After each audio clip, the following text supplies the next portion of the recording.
आज की बड़ी खबर मंगलुरु से। मंगलुरु नॉर्थ पुलिस और सीसीबी टीम ने 26 सितंबर को होने वाली एक पहले से मंसूबा बंद सोने की डकैती के मामले में 5 मुलजिमान को गिरफ्तार कर लिया है। ये वारदात चॉइस गोल्ड के एक मुलाजिम मुस्तफा के साथ हुई थी, जिससे 1.5 करोड़ रुपए मालियत की सोने की बार छीनी गई। पुलिस के मुताबिक गिरफ्तार मुलजिमान में सफवान, फारिश, फराज, अरफत अली जो सब उल्लाल के रिहायशी हैं और एक नाबालिग मुलाजिम भी शामिल हैं।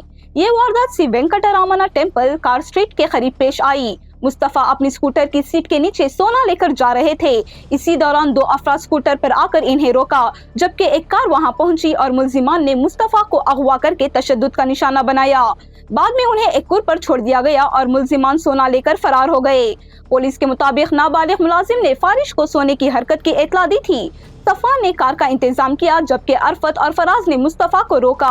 पुलिस ने वारदात में इस्तेमाल होने वाली स्कूटर कब्जे में ले ली है और कार का पता लगाने और चुराए गए सोने की बाजियाबी के लिए कार्रवाई जारी रखे हुए हैं। ये कार्रवाई सीनियर पुलिस हुकाम की निगरानी में मंगलुरु नॉर्थ पुलिस और सीसीबी टीम ने की है।